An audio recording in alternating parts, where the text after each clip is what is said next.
வணக்கம். முக்கிய செய்திகள்.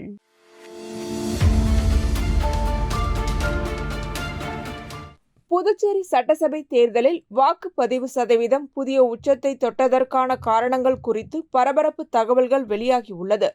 புதுச்சேரி தேர்தல் வரலாற்றில் இதுவரை இல்லாத அளவிற்கு 91.23% என்ற இமாலய உச்சத்தை ஓட்டுப்பதிவு சதவீதம் நேற்று எட்டியுள்ளது.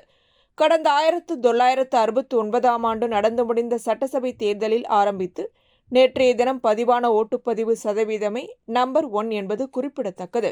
இந்த சாதனைக்கு 6 காரணங்களை அரசியல் நோக்கர்கள் பட்டியலிடுகின்றனர். இந்த தேர்தலில் இதுவரை இல்லாத அளவிற்கு வேட்பாளர்கள் பணமழையை பொழியவிட்டதே முதல் காரணமாகும். தேர்தலில் நிற்பதற்கு ஆசைப்பட்ட அரசியல்வாதிகள் கடந்த ஓராண்டாகவே சம்பந்தப்பட்ட தொகுதிகளில் வீடு வீடாக சென்று மிக்சி, கிரைண்டர், அண்டா, குண்டா என வீட்டு உபயோகப் பொருட்களை வழங்கி வந்தனர். தீபாவளி, பொங்கல், கிறிஸ்துமஸ் போன்ற பண்டிகைகளின் போது இனிப்பு, சர்க்கரை, கரும்பு, வெல்லம், கேக் போன்றவற்றை விழாக்கால பரிசுகளாக வழங்கினர். மேலும் மாதந்தோறும் பட்டியல் போட்டு அட்டை தந்து பரிசு பொருட்களை வீடு தேடி சென்று வழங்கியும் குஷிப்படுத்தினர். இதன் உச்சகட்டமாக ஓட்டிற்கு ரூபாய் 2000, ரூபாய் 3000, 4000 என வாரி வழங்கியதாகவும் தகவல் வெளியாகியுள்ளது. சில தொகுதிகளில் 5000 ரூபாய் வரை கூட ஓட்டிற்கு கொடுத்ததாக கூறப்படுகிறது. இது மட்டுமல்லாமல் ரேஷன் கார்டு என்ற வகையில் கணக்கிட்டு குடும்பத்திற்கு ரூபாய் 1000, 2000 கொடுத்த செய்தியும் வெளியாகியுள்ளது. இது தவிர தேர்தல் முடிந்த பிறகு கூட தங்க காசு தருவோம், மிக்சி, ஃப்ரிட்ஜ் என பரிசு கூப்பன்கள் மற்றும் டோக்கன்களை விநியோகம் செய்துள்ளனர். இதனால் மக்கள் கை நீட்டி வாங்கிய பரிசு பொருட்கள் மற்றும் பணத்திற்கு விசுவாசமாக இருந்து தவறாமல் தங்களது ஓட்டுக்களை பதிவு செய்துள்ளனர். வாக்காளர்களின் பயம் இரண்டாவது காரணமாகும். அதாவது வேட்பாளர்கள் தந்த பணத்தையும் பொருட்களையும் வாங்கிவிட்டோம், ஓட்டு போடவில்லை என்றால் வேட்பாளர்கள் கண்டுபிடித்து காரணம் கேட்பார்கள் என்ற பயம் மக்களிடம் இருந்துள்ளது. மேலும் கொடுத்த பணத்தை திரும்ப பெற்றுக் கொள்வார்களோ என்ற அச்சமும் மக்களிடம் இருந்திருக்கிறது.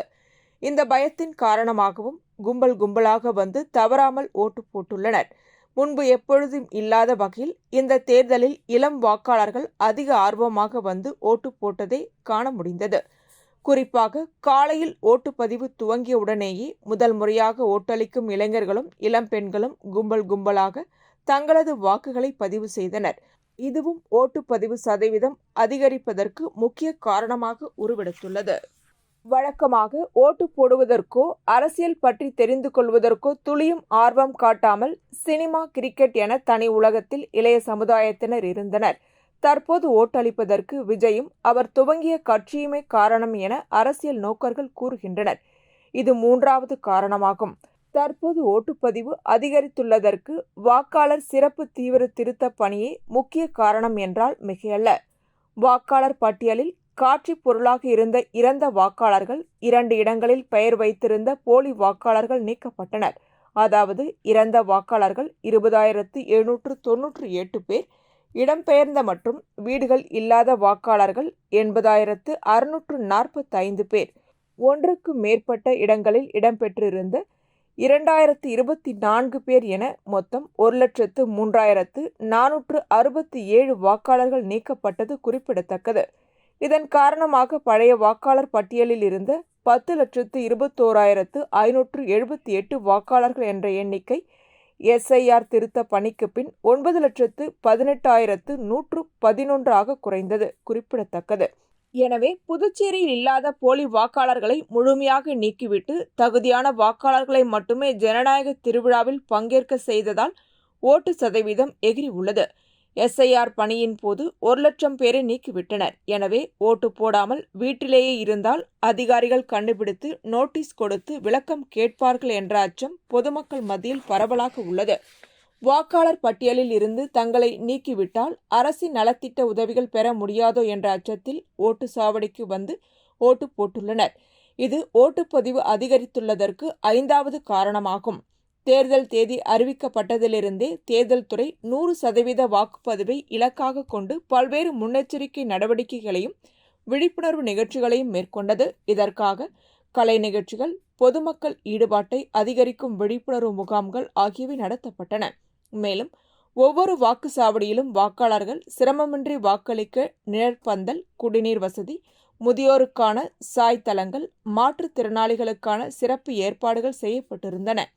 புதுச்சேரி தேர்தலில் வாக்குப்பதிவை அதிகரிக்கும் நோக்கில் தேர்தல் துறை புதிய முயற்சியாக மதியத்திற்கு பிறகு வாக்களிக்காத வாக்காளர்களை நேரடியாக தொடர்பு கொண்டது. தேர்தல் அதிகாரிகள் வாக்காளர் பட்டியலில் இருந்தும் இன்னும் வாக்களிக்க வராதவர்களுக்கு தொலைபேசி மூலம் அழைத்து ஏன் வாக்களிக்கவில்லை, தயவு செய்து வந்து உங்கள் வாக்கை பதிவு செய்யுங்கள் என்று கேட்டுக்கொண்டு விழிப்புணர்வு ஏற்படுத்தினர். இந்த முயற்சி மூலம் பலர் மீண்டும் வாக்குச்சாவடிகளுக்கு வந்து வாக்களித்ததாக கூறப்படுகிறது. குறிப்பாக மாலை நேரத்தில் வாக்குப்பதிவு சதவீதம் வேகமாக உயர்ந்ததற்கு இந்த நடவடிக்கை முக்கிய காரணமாக இருந்ததாக தேர்தல் அதிகாரிகள் தெரிவித்துள்ளனர். தேர்தல் பணியில் ஈடுபட்ட அனைத்து அதிகாரிகள் மற்றும் ஊழியர்களின் அயராத முயற்சியும் உழைப்பும் ஓட்டுப்பதிவு அதிகரித்துள்ளதற்கு 6வது முக்கிய காரணமாகும். ஓட்டளிக்க வேண்டியதன் அவசியத்தை வலியுறுத்தினர். பொதுமக்களிடம் விழிப்புணர்வு ஏற்படுத்தும் வகையில் பல்வேறு நிகழ்ச்சிகளையும் தொடர்ச்சியாக நடத்தினர். ஓட்டுச்சாவடிகளில் குடிநீர், கழிவறை உள்ளிட்ட அனைத்து அடிப்படையான வசதிகளையும் ஏற்படுத்தி தந்தனர். குறிப்பாக ஒவ்வொரு ஓட்டுச்சாவடியிலும் வாக்காளர்களை நீண்ட வரிசையில் காத்திருக்க வைக்காமல் உடனுக்குடன் ஓட்டளித்து விட்டு செல்வதற்கான ஏற்பாடுகளையும் தேர்தல் துறை அதிகாரிகள் மிகவும் நேர்த்தியாக செய்திருந்தனர். அதாவது பெரும்பாலான ஓட்டுச்சாவடிகளில் 1 நிமிடத்தில் வாக்கை பதிவு செய்துவிட்டு வாக்காளர்கள் மகிழ்ச்சியாக வெளியே வந்தனர்.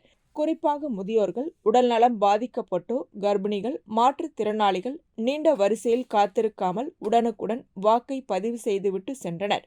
ஒட்டுமொத்தமாக ஓட்டுப்பதிவு சதவீதம் எகிரி உள்ளதற்கு தேர்தல் துறையின் ஏற்பாடுகளும் முக்கிய காரணமாக மாறியது.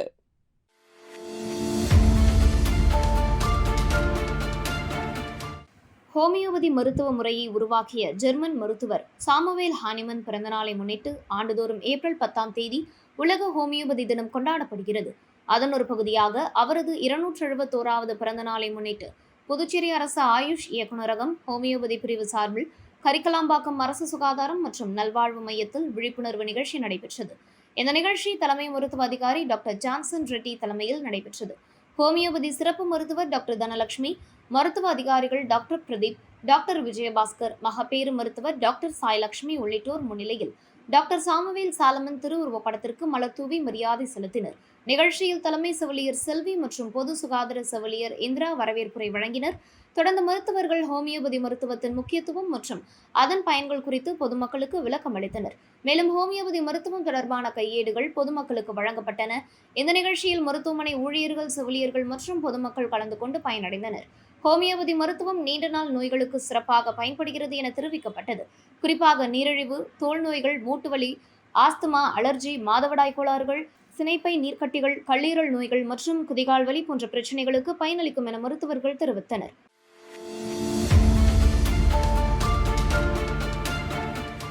புதுச்சேரி ஈசிஆரில் அமைந்துள்ள சபரி வித்யாஸ்ரம் பள்ளியில் 22வது ஆண்டு விழா மற்றும் 10ஆம் வகுப்பு மாணவர்களுக்கான வழியனுப்பும் விழா கடந்த ஏப்ரல் 4ஆம் தேதி நடைபெற்றது. பள்ளியின் தலைமை ஆசிரியர் தலைமையில் நடைபெற்ற இந்த விழாவில் மாணவர்களின் திறமைகளை வெளிப்படுத்தும் வகையில் பல்வேறு நிகழ்ச்சிகள் நடைபெற்றன. பள்ளி மேலாண்மை குழு தலைவர், ஊர் முக்கியஸ்தர்கள் மற்றும் பெற்றோர்கள் கலந்து கொண்டனர்.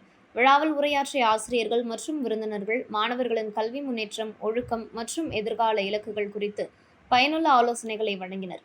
கடந்த கல்வியாண்டில் கல்வி மற்றும் விளையாட்டுத் துறைகளில் சிறந்து விளங்கிய மாணவர்களுக்கு பாராட்டு சான்றிதழ்கள் மற்றும் பதக்கங்கள் வழங்கப்பட்டன. நிகழ்ச்சியின் ஒரு பகுதியாக மாணவர்களின் கண்கவர் கலை நிகழ்ச்சிகள் நடைபெற்றன. பரதநாட்டியம், கரகாட்டம், யோகா போன்ற பாரம்பரிய நிகழ்ச்சிகளும் நவீன இசைக்கு ஏற்ப குழு நடனங்களும் பார்வையாளர்களை கவர்ந்தன. மேலும் மேல்நிலை படிப்பிற்கு செல்லவிருக்கும் 10ஆம் வகுப்பு மாணவர்களுக்கு ஆசிரியர்கள் இனிப்புகள் வழங்கி அவர்களின் எதிர்காலத்திற்கு வாழ்த்துக்களை தெரிவித்தனர்.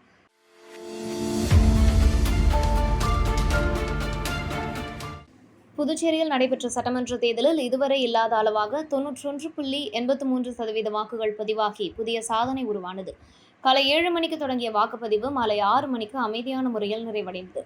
மொத்தம் 1099 வாக்குச்சாவடிகள் அமைக்கப்பட்டிருந்த நிலையில் 209 பதற்றமான மற்றும் 5 கிரிட்டிக்கல் வாக்குச்சாவடிகளில் பலத்த பாதுகாப்பு ஏற்பாடுகள் செய்யப்பட்டன. சுமார் 5000 அதிகாரிகள் வாக்குப்பதிவு பணிகளில் ஈடுபட்டனர். SIR திருத்தத்திற்கு பிறகு 9.5 லட்சம் வாக்காளர்கள் பட்டியலில் இடம்பெற்றனர். இதில் 24,919 பேர் முதல் முறை வாக்காளர்கள். முன்னதாக 12,591 தபால் வாக்குகள் பதிவாகியிருந்தன. காலை முதலே மக்கள் நீண்ட வரிசையில் நின்று வாக்களித்தனர். நேரம் செல்ல செல்ல வாக்குப்பதிவு சதவீதம் உயர்ந்து மாலை 5 மணிக்கு 86.92% எட்டியது. இறுதியாக 91.83% உயர்ந்தது. புதுச்சேரி, மாஹே, ஏனாம் பகுதிகளில் வாக்குப்பதிவு உற்சாகமாக நடைபெற்றது. புதுச்சேரி மாவட்டத்தில் 90.47% வாக்குகள் பதிவானது. அதிகபட்சமாக ஊசுடு தொகுதியில் 94.39% மற்றும் குறைந்தபட்சமாக மாஹேவில் 77.41% வாக்குகள் பதிவாகின. மொத்தம் 7,29,172 வாக்குகள் பதிவாகியுள்ளன. வாக்குப்பதிவு முடிந்ததும் மின்னணு வாக்குப்பதிவு இயந்திரங்கள் சீல் வைக்கப்பட்டு ஸ்ட்ராங் ரூம்களில் பாதுகாப்பாக வைக்கப்பட்டன. வாக்கு எண்ணும் மையங்களில் 3 அடுக்கு பாதுகாப்பு ஏற்பாடு செய்யப்பட்டுள்ளது. பாகூர், திருக்கனூர் பகுதிகளில் சிறு சம்பவங்கள் ஏற்பட்டாலும் மொத்தத்தில் தேர்தல் அமைதியாக நடைபெற்றது.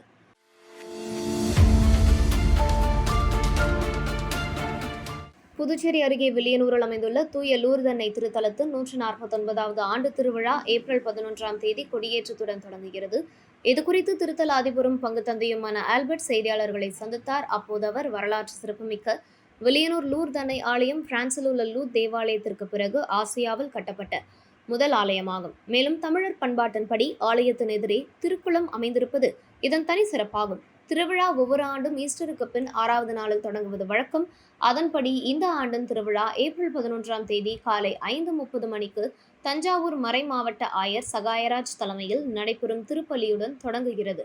தொடர்ந்து லூர்து அன்னையின் உருவம் தாங்கிய திருக்கொடி மாதா திருக்குளத்தை சுற்றி ஊர்வலமாக கொண்டு செல்லப்பட்டு பின்னர் கொடியேற்றம் நடைபெறும். நாளை இரவு 7:30 மணிக்கு லூர்து அன்னை வைர கிரீடம் அணிவித்து தேர் பவனி நடைபெறும். 9 நாட்கள் நடைபெறும் இந்த திருவிழாவில் தினமும் காலை மாலை திருப்பலி, மறையுரை மற்றும் தேர்பவனி நடைபெறும். வரும் ஏப்ரல் 19 காலை 7:30 மணிக்கு பேராயர் பிரான்சிஸ் கலட்ஸ் தலைமையில் பெருவிழா திருப்பலியும், மாலை 6 மணிக்கு ஆயர் அம்புரோஸ் பிச்சைமுத்து தலைமையில் மாலை திருப்பலியும் நடைபெறும். இரவு 7:30 மணிக்கு ஆடம்பர தீர்பவனி நடைபெறும். ஏப்ரல் 20 காலை 6:30 மணிக்கு திருப்பள்ளிக்கு பின் கொடியிறக்கத்துடன் ஆண்டு பெருவிழா நிறைவு பெறுகிறது. இந்த திருவிழாவில் பங்கேற்ற அன்னை மரியாளின் அருளை பெற பக்தர்கள் அனைவரும் வரவேற்கிறோம் என திருத்தல நிர்வாகம் தெரிவித்துள்ளது. அன்புக்குரிய சகோதர சகோதரர்களே, வில்லியனூர் தூய லூர்து அன்னை திருத்தலத்தினுடைய 149வது ஆண்டு பெருவிழா நாளை காலை 5:30 மணி கொடியேற்றத்தோடு ஆரம்பமாகிறது. நாளை காலை எங்களுடைய அழைப்பை ஏற்று தஞ்சாவூர் மறை மாவட்ட ஆயர் மேதகு டி சகாயராஜ் அவருடைய தலைமையிலே காலை 5:30 மணிக்கு ஆடம்பர பாடல் கூட்டு திருப்பலியும், அதை தொடர்ந்து அன்னையினுடைய திருவுருவம் தாங்கிய திருக்கொடியானது திருத்தல ஆலயத்தின் முற்றத்தில் உள்ள கொடி மரத்தின் மீது ஏற்றப்பட்டு திருவிழா கொண்டாடப்பட இருக்கிறது. மாலை திருத்தலத்து இறை மக்கள் அனைவர் சார்பாக அன்னைக்கு வைர கிரீடம் அணிவித்த ஆடம்பர தேர் பவனி நடைபெறும். தொடர்ந்து 9 நாட்கள், 9 நாட்கள் காலை மாலை திருப்பலிகள் நடைபெற இருக்கின்றன.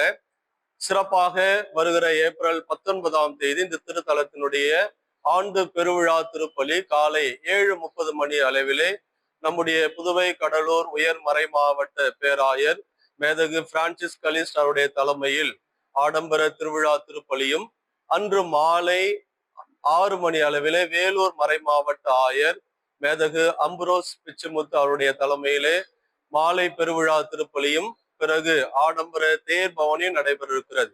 சிறப்பாக இந்த ஆண்டு அன்னையினுடைய ஆடம்பர தேர் பவனிக்கு அன்னைக்கு வைர கிரீடம் அணிவித்து டாக்டர் லூயி கண்ணையா அவருடைய மகன் டாக்டர் ஆனந்த் ஆரோக்கியராஜ் அவருடைய தலைமையிலே வைர கிரீடம் அறிவித்து சிறப்பான பெருவிழா தேர் பவனியும் நடைபெற இருக்கிறது. ஆசியாவினுடைய லூர்து என்று அழைக்கப்படக்கூடிய இந்த அன்னையினுடைய 149வது இந்த பெருவிழாவிற்கு உங்கள் அனைவரையும் அன்போடு வருக என்று நான் வரவேற்கின்றேன். மிக சிறப்பாக எல்லா விதமான ஜாதி மத இன வேறுபாடுமின்றி திரளாக பல ஆயிரக்கணக்கான மக்கள் ஒன்று கூடி கொண்டாடக்கூடிய இந்த பெருவிழாவிலே அனைவரும் கலந்து கொண்டு அன்னையினுடைய ஆசிரை பெற உங்களை அன்போடு அழைக்கின்றோம்.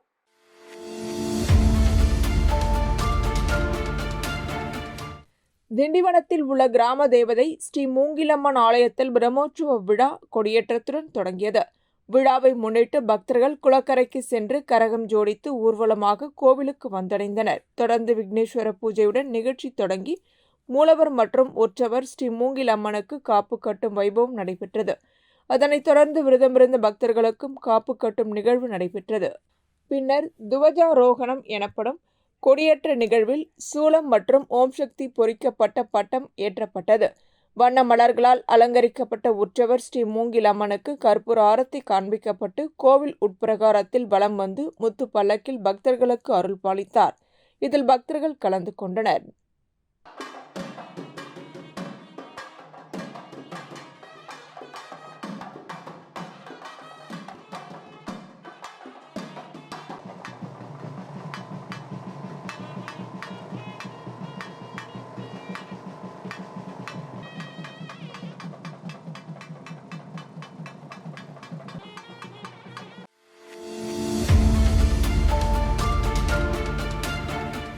காரைக்காலில் நடைபெற்ற வாக்குப்பதிவிற்கு பின்னர் சுயேட்சை வேட்பாளர் சமீர் மீது தாக்குதல் நடத்தப்பட்டதாக கூறப்படும் சம்பவம் அரசியல் வட்டாரங்களில் பரபரப்பை ஏற்படுத்தியுள்ளது. தகவலின்படி வாக்குப்பதிவு முடிந்த பின் ஏற்பட்ட தகராறில் சிலர் சமீரை தாக்கியதாக குற்றச்சாட்டு எழுந்துள்ளது. இதில் காயமடைந்த அவர் அருகில் உள்ள மருத்துவமனைக்கு கொண்டு செல்லப்பட்டு சிகிச்சை அளிக்கப்பட்டதாக தெரிவிக்கப்படுகிறது. சம்பவம் குறித்து தகவல் அறிந்த காவல்துறையினர் உடனடியாக சம்பவ இடத்திற்கு சென்று நிலைமையை கட்டுப்படுத்தினர். தகவலில் ஈடுபட்டதாக கூறப்படும் நபர்களை அடையாளம் காணும் பணியும் தீவிரமாக நடைபெற்று வருகிறது. இச்சம்பவம் வாக்குப்பதிவிற்கு பிறகு ஏற்பட்டதால் அரசியல் வட்டாரங்களில் கவலைக்கிடமாகியுள்ளது.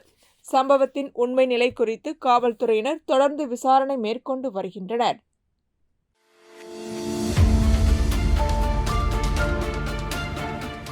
புதுச்சேரி சோனாம்பாளையம் அருகே சுமார் 60 வயதிற்கு மேற்பட்ட லிங்கேஸ்வரன் என்ற முதியவர் காலில் தீவிர காயத்துடன் மிகவும் அவல நிலையில் காணப்பட்டார். இதை கண்ட சமூக அக்கறையுள்ள நபர் உடனடியாக தன்னம்பிக்கை அறக்கட்டளை நிர்வாகி எலிசபெத் ராணியை தொடர்பு கொண்டார். தகவல் கிடைத்தவுடன் அவர் நேரில் வந்து உடனடி உதவி நடவடிக்கைகளை மேற்கொண்டார். இந்த சேவையில் எலிசபெத் ராணி, ஐயா ஆறுமுகம், அறக்கட்டளை நிர்வாகி தனலட்சுமி, சமூக சேவகர்கள் தமிழ், சங்கர நாராயணன், கார்த்தி உள்ளிட்டோர் இணைந்து செயல்பட்டனர். முதியவருக்கு முதலில் சுத்தமாக முடிவெட்டி குளிப்பாட்டி பின்னர் காலில் ஏற்பட்டிருந்த புழுக்களை அகற்றி மருந்து போட்டு கட்டு போடப்பட்டது. இந்த சிகிச்சையில் சமூக சேவகர் வெற்றிவேல் முக்கிய பங்காற்றினார். தினமும் பலர் வந்து செல்லும் அந்த பகுதியில் யாரும் கவனிக்காத நிலையில் இருந்த முதியவரை சமூக சேவையாளர்கள் இணைந்து காப்பாற்றிய இந்த செயல் மனிதநேயத்தின் சிறந்த எடுத்துக்காட்டாகும்.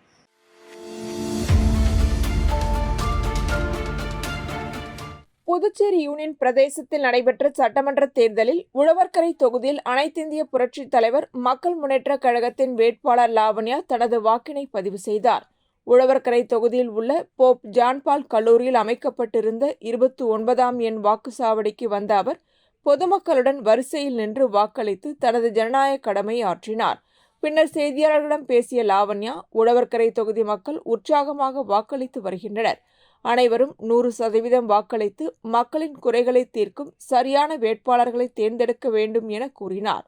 மேலும் உழவர்கரை தொகுதியில் எனது வெற்றி மிக சிறப்பாக இருக்கும் என்ற நம்பிக்கையும் அவர் வெளிப்படுத்தினார்.